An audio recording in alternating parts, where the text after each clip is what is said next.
player of the week. Herbert won best QB because he was the best QB. Wait. What the fuck Jefferson is that? Isn't Jordan Love a QB? Yeah, I know. And isn't it only practice? Don't get me started on it. So they literally just found a reason to give the two highest profile people there an award. Go check their IG story, bro. It's yeah. Jordan Love's the North QB. Oh, okay. It makes sense. He won North QB of the week, and then even though they're on the same team, by the way. Oh, that's shit. Yeah, that's bullshit. Yeah. So yeah, I heard really all the Ohio State players really balled out, and also the LSU center Lloyd Cushenberry. Third, yes. At guard, and he was a late ad, right? He was a late ad, and they said he came in. They added a dude out of Texas Tech at the last second. Tyrone Cleveland out of Florida. He was a late ad. I was surprised they didn't bring in Levante Taylor at corner. I was really shocked because he's competed against a lot of these guys. I don't know why they didn't. It was kind of a lackluster corner group in terms of names. I mean, some good players, Dave Jackson and Johnson out of Pittsburgh, really good competitor, scrappy.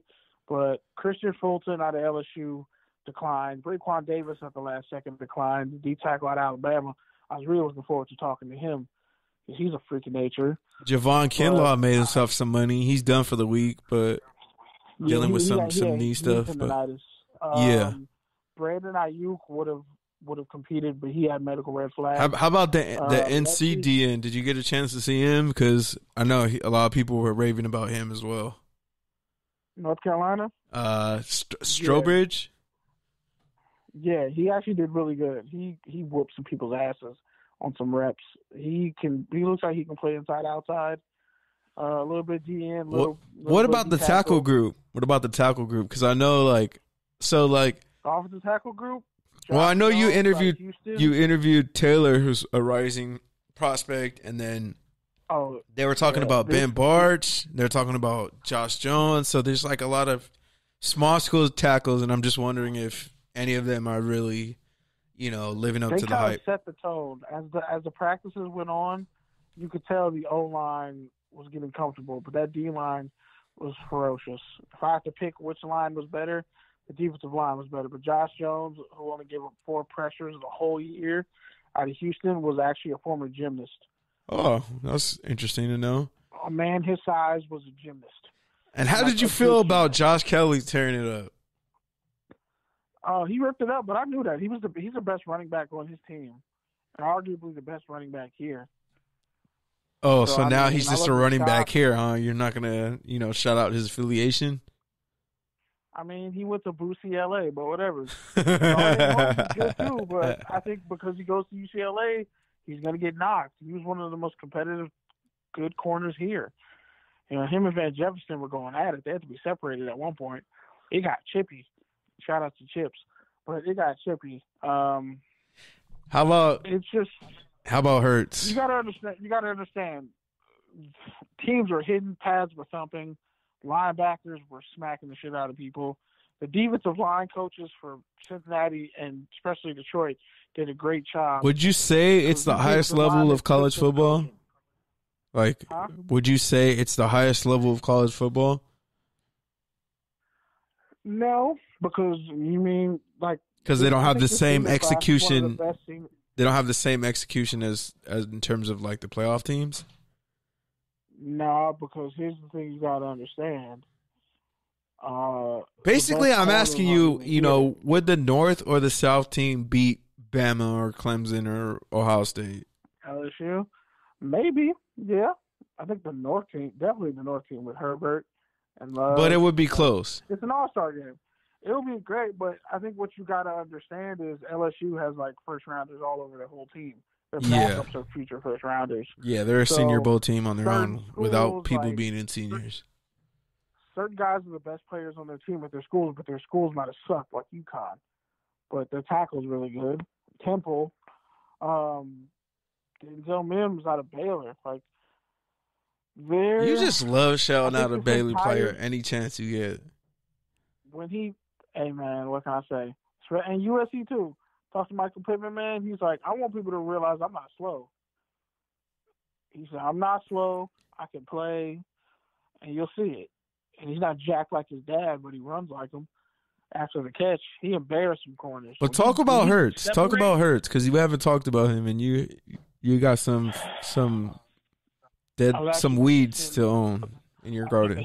I was about to hit send on this article too. With Hurts, he has a ways to go. He was good at times, but when he was bad, he was bad. And the second day, he missed on a lot of throws. It was bad.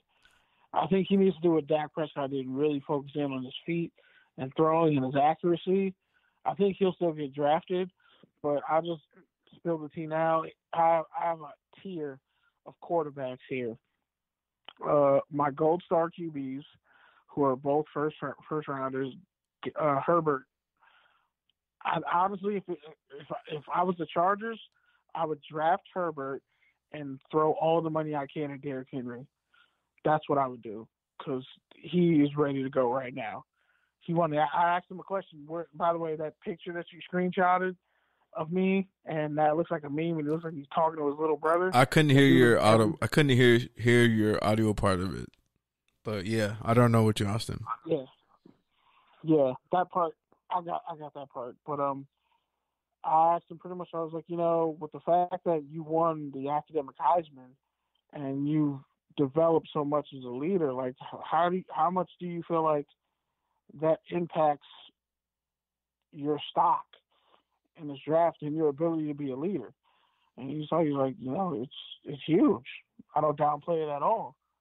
Like, that's a huge accomplishment for me, and the fact that I was able to improve as a leader at Oregon and mature, and I won an academic Heisman, that says a lot about my mental makeup. And he was the most cerebral QB here, honestly.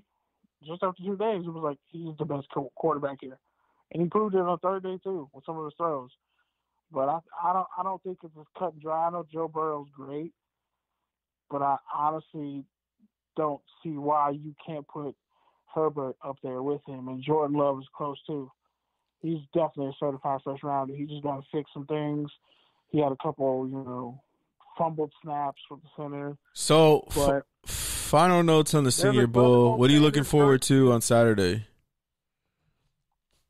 Honestly, I just want to see how these corners play the opposite team's receivers, because all these receivers were eating. I'm telling you, Van Jefferson, all these receivers at one point or another had just a play that made the whole crowd go, oh my God.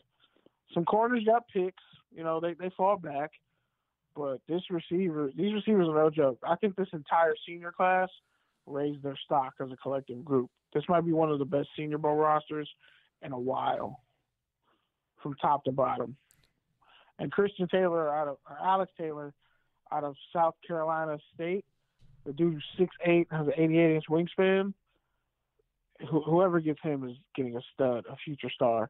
He has all the tools. He got better every day. And also, I talked to Terrell Lewis out of Alabama, and I just got through talking to the. I already played that interview. Yeah. When I was talking to him, like, he's gonna be a great tweener for somebody. Or something. I could see him playing because he knows nothing but football. He's one of those guys. He's literally he's a football guy. Yeah, putting it nicely. Right.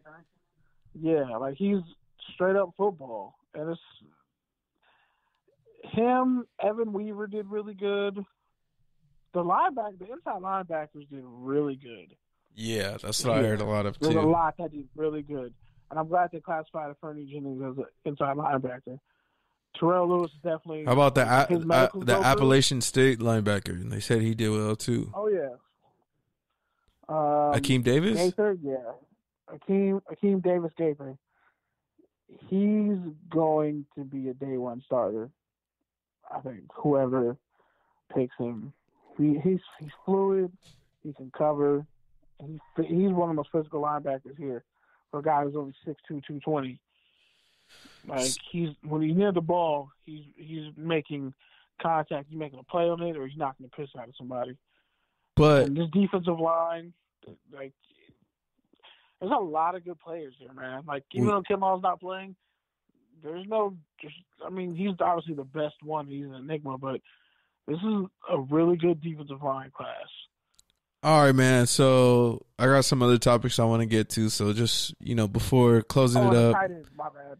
Get the tight ends. Harrison Bryant, Mackey Award winner, best tight end, had like 1,000 yards at FAU under Lane Kiffin and everything. My comp for him is like baby Kelce. He's like a Travis Kelce kind of type with how he runs routes and can dominate the seam. He'll get better as a blocker, but I think whoever gets Harrison Bryant, they're going to be happy. All right. So anything else you want to say about tomorrow's future stars at the Senior Bowl before I let you go? Yeah. So, like I said, Christian Fulton didn't show up because he was banged up and going through personal stuff. There's a lot of guys who just didn't show up.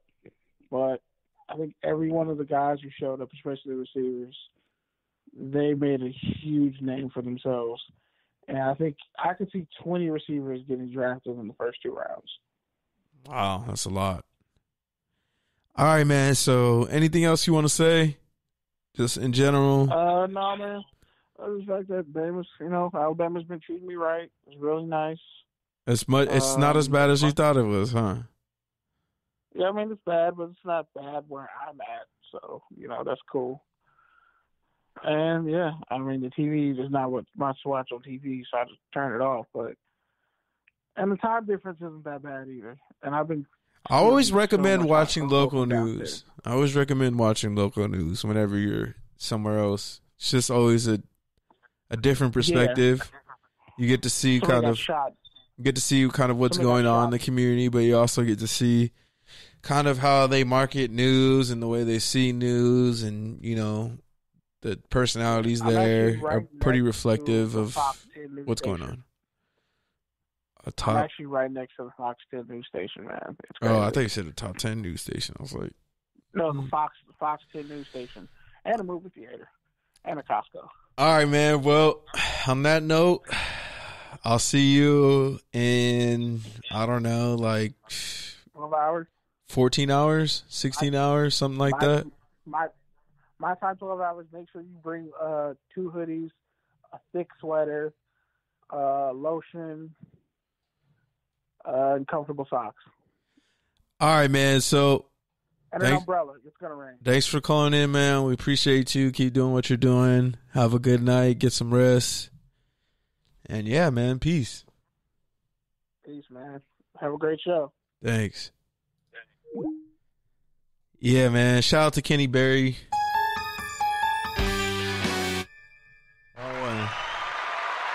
I don't know who moved the red one. But yeah, man, shout out to Kenny calling in live from Mobile. I'm about to be out there tomorrow. I'm excited for that. So with that, I think there's some shit we got to talk about in the NFL this week. Let's see if I can find the drop right now. Let's talk about it.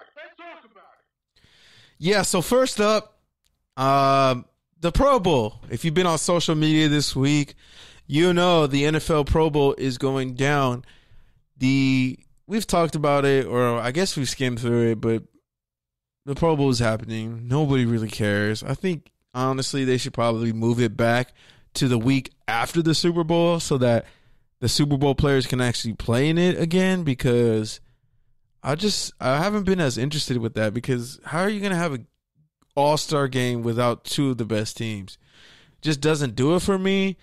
And honestly, I don't think players are that excited to go to Orlando, because seeing all these pictures across social media, whether it was the Chargers, whether it was Amari Cooper who got memed for it, it's just like all these dudes don't look happy. Like, they don't look ecstatic to be at an all-star game in Orlando. Like, let's stop fucking around with the Pro Bowl. Let's move it back to Hawaii. Let's move it back after the Super Bowl. And let's up the bonuses from 35 and 70,000 to whatever will get these guys to actually play and want to be there. Because right now, Orlando, the week before the Super Bowl, is not where they want to be. So we got to do something about that.